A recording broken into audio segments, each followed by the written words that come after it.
Hello mga pare koy. So ngayon mag-unbox tayo ng bagong dating na meter. So ito ay isang Flucture RMS AC or DC clamp meter. Model niya is 376. Usually pag nagbubukas ako ng bagong meter or bagong dating ng mga equipment, instrument or device, yung una kong ginagawa is basahin yung manual. Aminin man natin or hindi, many users sa bagong meter do not bother to read the manual. Siguro sa excitement nila, they open the meter and begin operating kahit they have little or no knowledge about how to use the meter. However, yung manual, hindi yan isasama kung hindi importante. It will not be part in the package if it is not important. Klaro ba yon mga pare ko? Tulad ng safety information and warnings, it tells you what not to do with your device. It informs you the things that you must not do.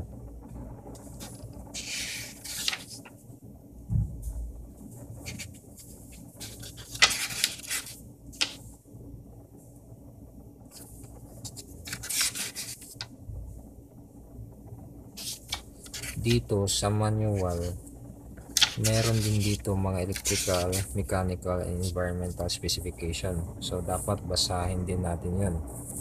May dagdag ko lang, kung pipili ka ng multimeter, first determine cut levels or category levels. So ano ba yung mga category levels na yan? So like category 1, 2, 3, and 4. Ginagamit yun to rate yung mga test instrument sa ability nito to resist voltage spike. Mas higher yung category, the more risk na yung high voltage na mag-overload sa circuit.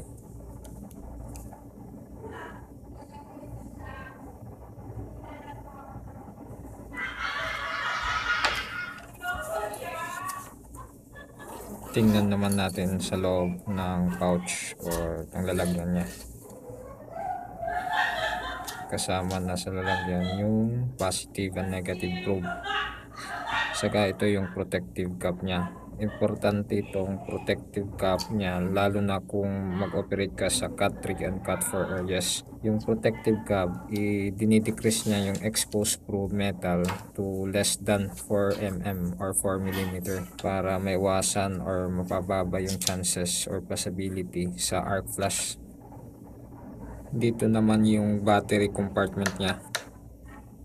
Ito yung meter jaw niya. Meron siyang jaw opening na 34 mm or 34 mm. Ito yung LCD display niya naman. Ito selector switch niya. Sa 376 model na meter, huwag mo siya i-measure sa AC or DC current circuits carrying more than 1000 ampere sa meter jaw niya. Ito naman yung detachable iFlex flexible current probe. Measurement range niya is to 2500 AC. Maganda to siya kasi makaprovide siya ng increased display flexibility. Para ma-detach siya, clockwise lang. Diameter ng flexible current probe diameter is 7.5 mm. Ito naman yung tamang paglagay sa iFlex. Bale yung pag-lock niya is counterclockwise.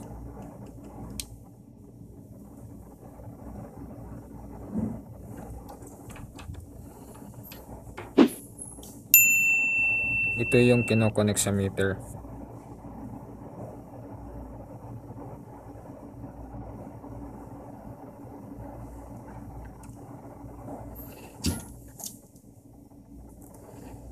Dito.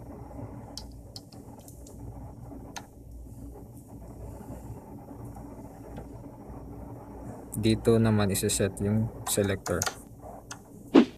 Ito yung backlight switch niya.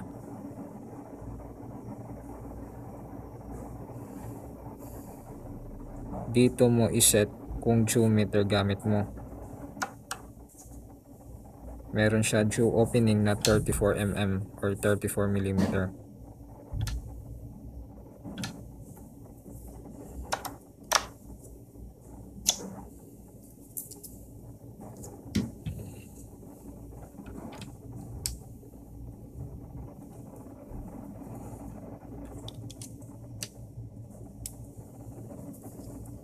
Yung length naman ng cable ng iFlex from head to connector is 1.5 meter. Yung Float 374 and 375, same din sa 376, can measure true RMS AC current. Yung AC current niya can measure voltage AC up to 1000 volts. Meron din siyang voltage DC na can measure up to 1000 volts. Meron din siyang millivolt voltage function.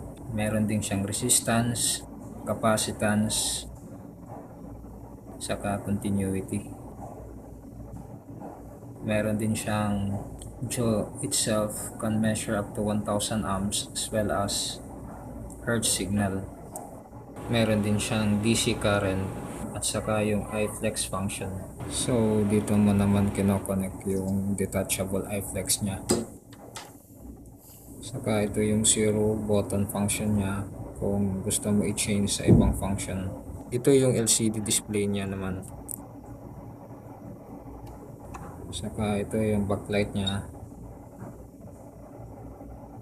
Ito naman yung switch para ma-change mo siya sa minimum to maximum on average function. Ito naman yung inrush current. Ginagamit to sa test ng starting amperage or yung instantaneous high input current drawn ng power supply or electrical equipment upon turn on. Ulitin ko lang, ito yung backlight, minimum maximum average button, tapos long press mo lang to exit sa display sa LCD. Ito yung inrush current or starting current. Use proper function sa range kung ano yung paggagamitan mo to avoid yung possible damage sa meter or equipment under test.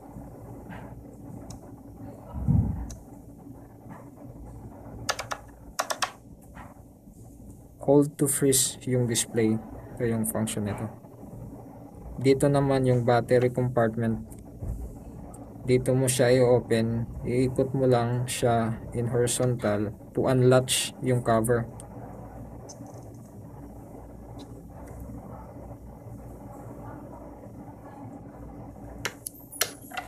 So yung gamit niyang battery is AA battery. Gumamit lamang ng type AA battery.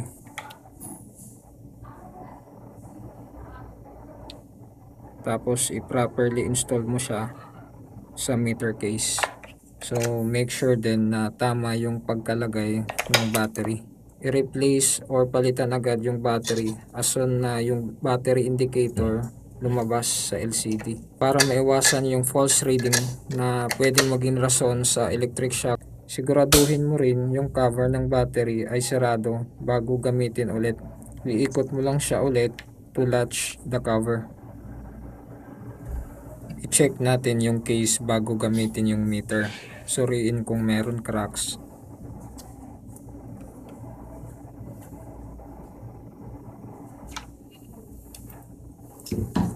Yung test lead or probe naman, i-examine din natin.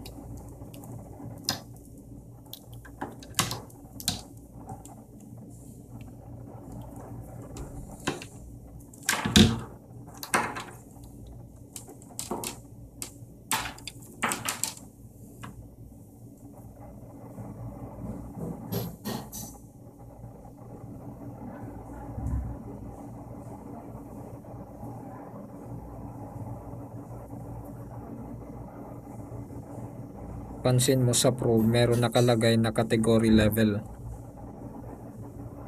Indication yon na hindi mo siya pwede i-exceed sa category rating ng probe.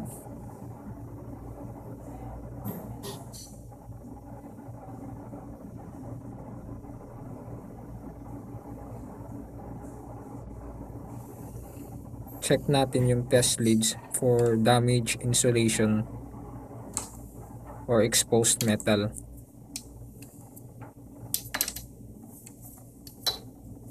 Pati insulation around connectors.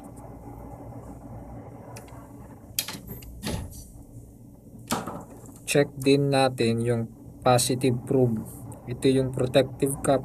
Huwag mo siya gamitin sa cut 3 or cut 4 areas kung walang protective cap for safety measures. Yung protective cap, pinadecrease niya yung exposed probe metal less than to 4 mm or 4 mm. Meron din siya cut level. Huwag mo rin i-exceed yung measurement category rating, yung lowest rated individual component ng meter, katulad nitong probe or mga accessories. Check insulation for any damage or exposed metal wire.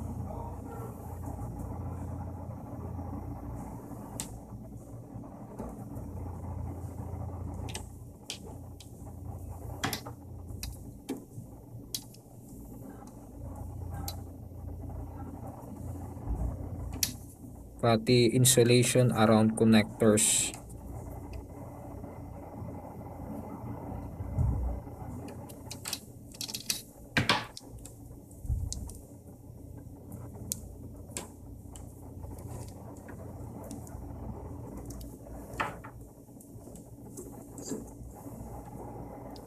Check din natin insulation ng iFlex flexible current probe for any damaged insulation.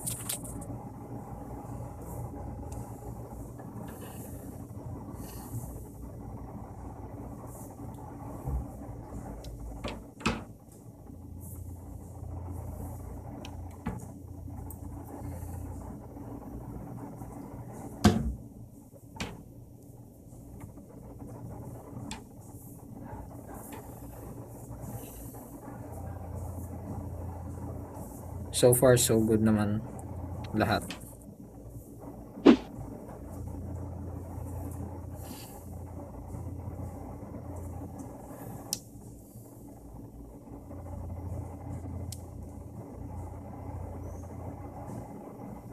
Para ma-detach siya, clockwise lang.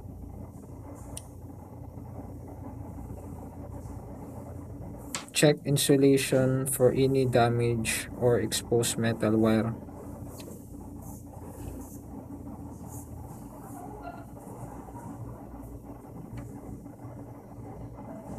Ito naman yung tamang paglagay sa iFlex. Bale yung paglock niya is counterclockwise.